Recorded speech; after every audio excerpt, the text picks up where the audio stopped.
Welcome to 20-Minute Bible Study, a teaching podcast from Faith on Hill Church. My name is Adam, and while I get 20 minutes on the clock, why don't you turn in your Bible to the book of Exodus, chapter 15.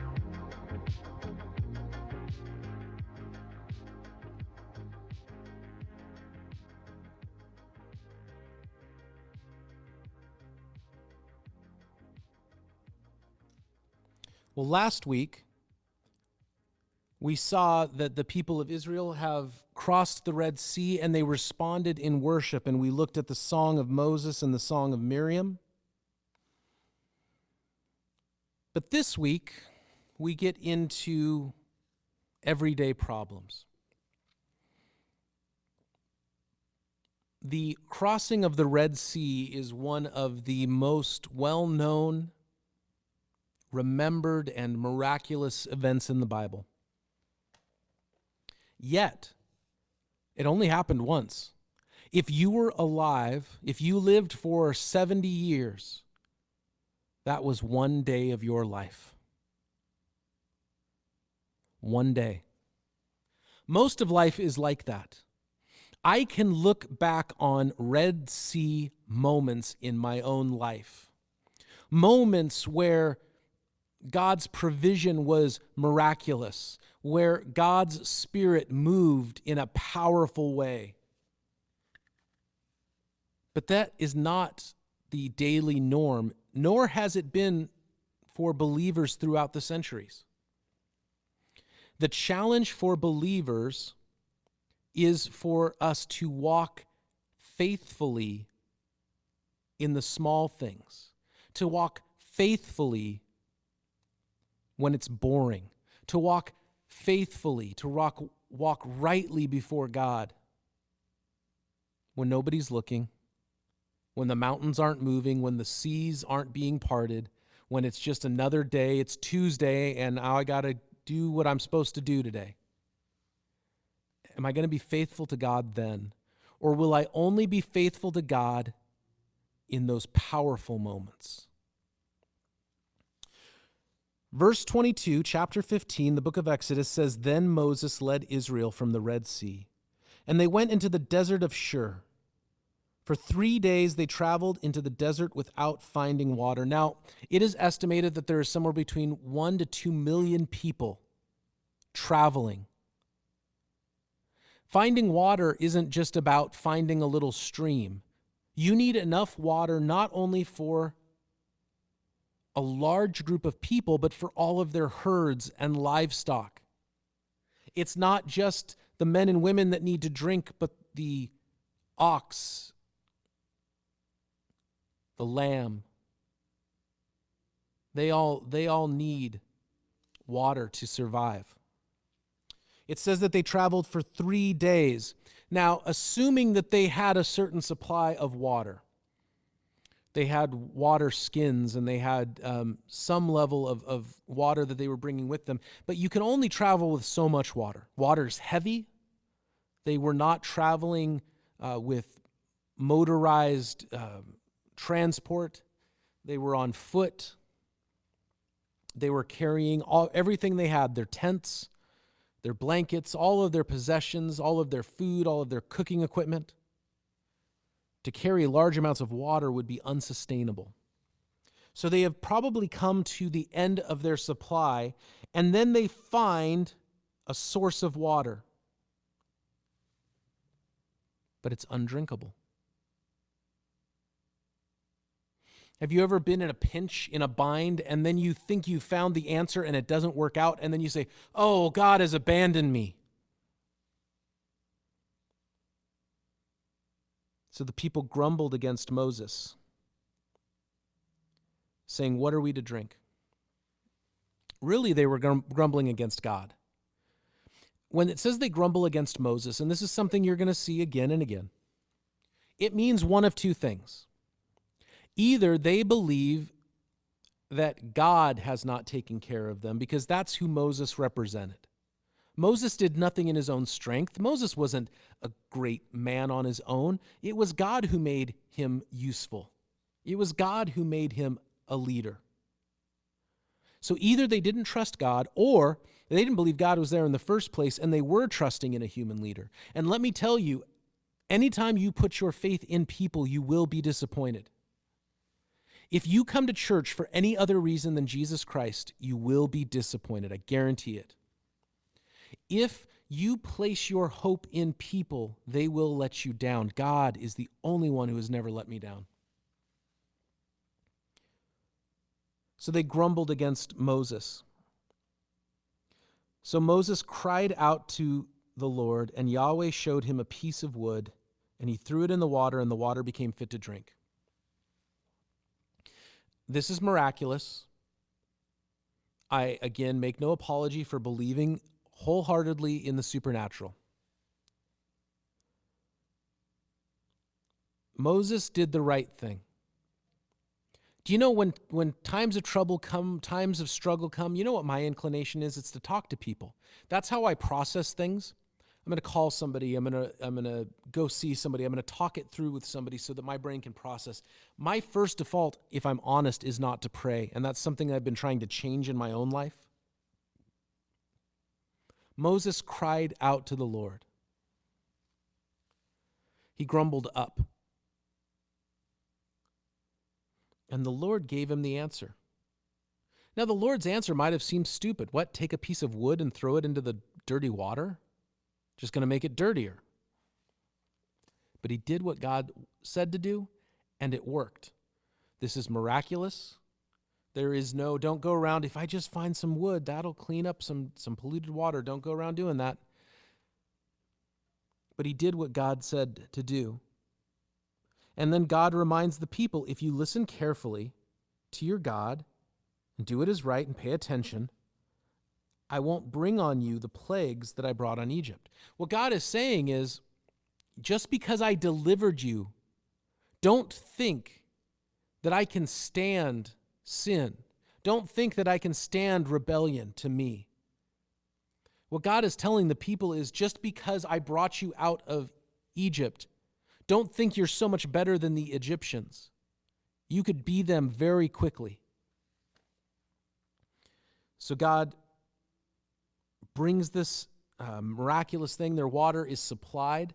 And then he brings them to Elim, where there are 12 streams, 70 palms, and they camp near the water. So there is enough water for everyone. This was just enough to get them by. And then they get to the place where, oh, this is exactly it. It was so good. We gathered, a few weeks back. We had our first church service after months of not having church. And online church is great. I mean, right now I'm recording a podcast. But to be with the people of God, a few weeks ago when we gathered together, and you said, oh, this is good. God's plans are for good, but there might be that you're just in a sustaining season right now.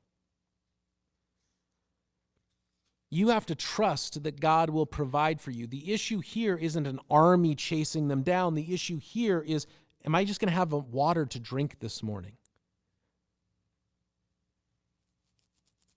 You have to trust and be faithful during those boring days, those average days, those days that no one will remember, but there will be a great reward. I believe that. The whole Israelite community set out from Elim and came to the desert of Sin, which is between Elim and Sinai, on the 15th day of the second month after they had come out from Egypt.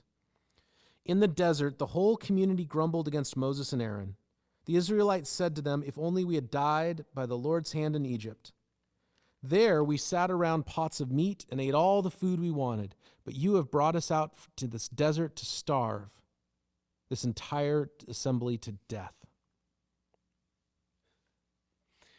This is amazing. Less than 2 months ago, they were enslaved. They were whipped and beaten by their slave drivers. They had no freedom. The Pharaoh, just 40 years before, had ordered the death of all babies under the age of 2. They had been the victims of an attempted genocide. And now they're telling stories of how great it was in Egypt. Human beings are funny that way, aren't we? We have a tendency to look back and remember things better than they were, or sometimes worse than they were. But either way, it's not accurate. Oh, it was so good. It was so wonderful. Nothing ever happened that was bad. But it's not true. God brought them out of slavery and bondage. And yet there is a temptation that we all face.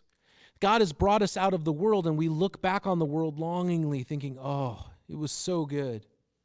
It was so good. I had more money, or I had more friends, or I had this or that. It was so much better when I didn't. Just plug me back in. I want to go back.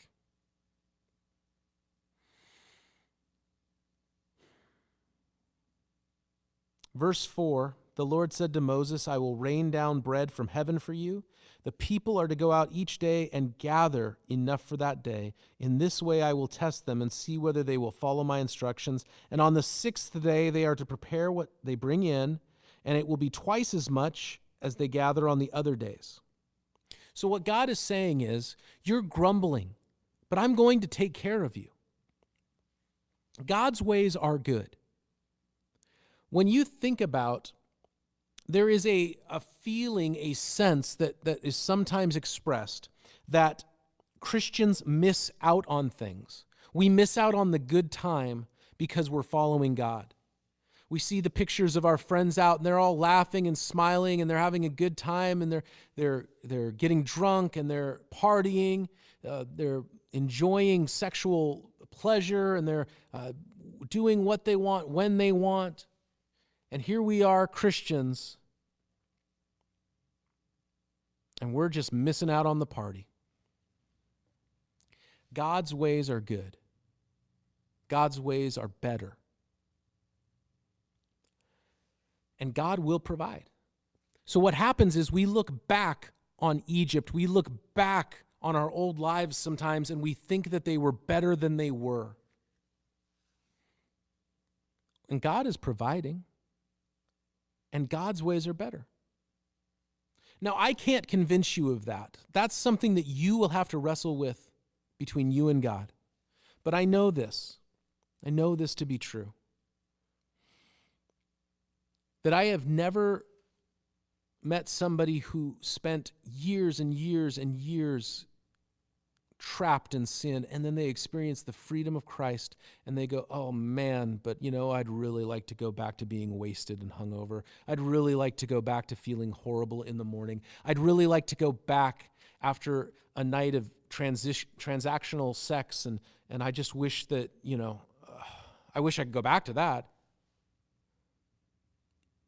No, it's better. Now, I'm not going to lie. Might you be missing out on a good time? Yes, for the short term. Yes, for the short term. There is a reason people chase a high. It feels good the first time. It feels good. It's a good time the first time, maybe even the second or third. It's that 10th, 20th, 50th time. It's the bondage instead of the freedom. God's ways are true. He says, I will rain down bread from heaven for you. I'm going to provide. What need do you have that God will not provide for? They are not in an easy place when God says this. They are on a hard road traveling through the wilderness.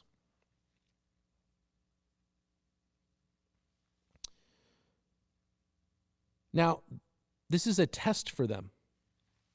God says, I'm going to rain down bread from heaven for 6 days. And on the sixth day, they are supposed to take in double what they take in every other day. And then on the seventh day, the Sabbath day, the day of rest, they aren't supposed to take anything in. And this is a test. Are you going to follow what I say to do?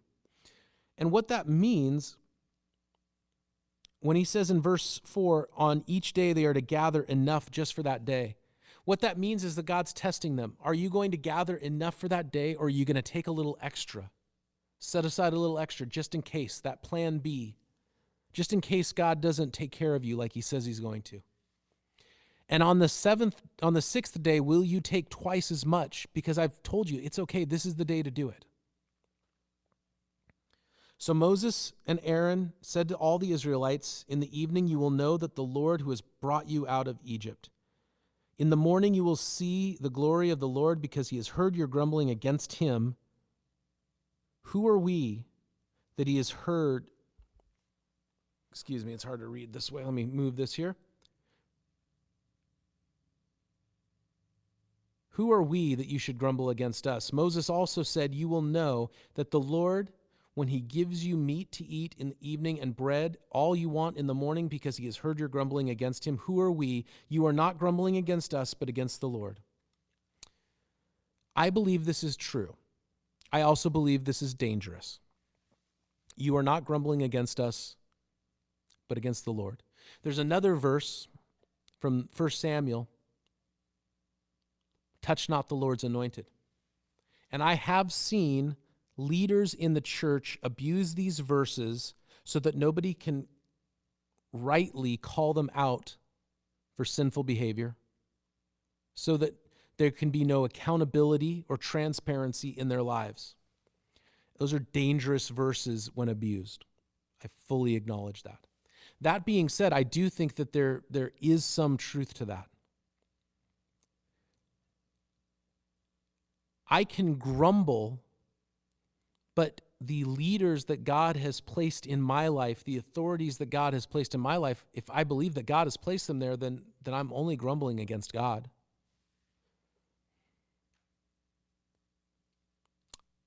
Now, I'm the leader here.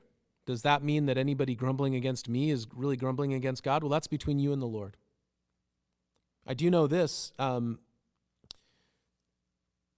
There are times when people grumble against the thing God is doing. I can't speak to my own situation. I think that would be too much of a conflict of interest. But I know this. Years ago, Angie and I were part of a church, and one of the leaders, one of the pastors on staff was fired. And he needed to be. It was the right thing to do.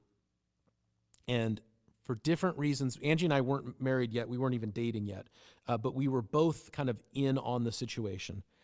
And the leadership of the church made the decision that since the sin wasn't public and there was no predatory thing, there was no it wasn't like he had abused power and he hadn't slept with anybody in the congregation. There was nothing like that. So they decided to not publicly shame him and his wife. And some people knew, and then the rest, was kind of kept quiet. But I remember somebody who was like the biggest fan of this pastor. And a few weeks later, I saw them at church, and I was talking to them, and I said, I'm surprised you're here. I thought you would leave. And she said something that I thought was so wise. She said, I trusted the leadership of this church before.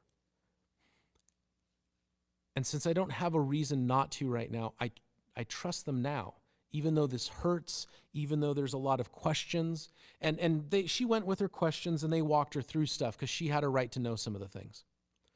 But that attitude of saying, I'm going to trust the leaders that God has put in place. I have to do that at the denominational level. There are times where our leaders at the denominational level frustrate me. And I have to trust that the Lord has his plans in place. And we have systems and checks and balances and all those things in place so that, I can't become some sort of abusive spiritual dictator. But I'm just going to try to lead in humility as best I can. I do know this. I can complain about my spouse. I can complain about the leaders at the denominational level. I can complain about pastors and leaders in other churches. All I want. And I'm just grumbling against the Lord. And he's providing and he's working. Then, verse 9, Moses told Aaron, say to the entire Israelite community, come before the Lord, for he has heard your grumbling. And while Aaron was speaking to the whole community, they looked toward the desert, and there the glory of the Lord appeared in the cloud. Remember, there was a cloud, a pillar of fire by night, a cloud by day that was leading them, and the glory of the Lord appeared there. Verse 11, the Lord said to Moses, I have heard the grumbling of the Israelites. Tell them, at twilight you will eat meat, in the morning you will be filled with bread, then you will know that I am the Lord your God. And that evening quail came and covered the camp, and in the morning there was a layer of dew around the camp, and when the dew was gone, thin flakes like frost on the ground appeared on the desert floor. The Israelites saw it, and they said to each other, "What is it?" For they did not know what it was. And Moses said to them, "It is the bread the Lord has given you to eat. This is what the Lord has commanded, for everyone is to gather as much as they need. Take an omer," which is possibly about 3 pounds. Take about 3 pounds, measure it by the omer. The one who gathered much did not have too much, and the other who gathered little did not have too little. Everyone gathered just what they needed. Then Moses said to them, "No one is to keep any of it until morning." Now we'll get into the rest of that next week. But the idea here is provision. That God brought everything that they needed. You may think that you're missing out, that there's a party somewhere else, and by following Jesus, I'm not in on that party. But God will provide all that we need for life and godliness in Him. I want to thank you again for joining us for another episode of the 20-Minute Bible Study. My name is Adam. You can follow us at Faith on Hill on social media. New episodes are available every week on Thursdays through Apple Podcasts, Spotify, and faithonhill.com. We'll see you again next week for another episode of the 20-Minute Bible Study.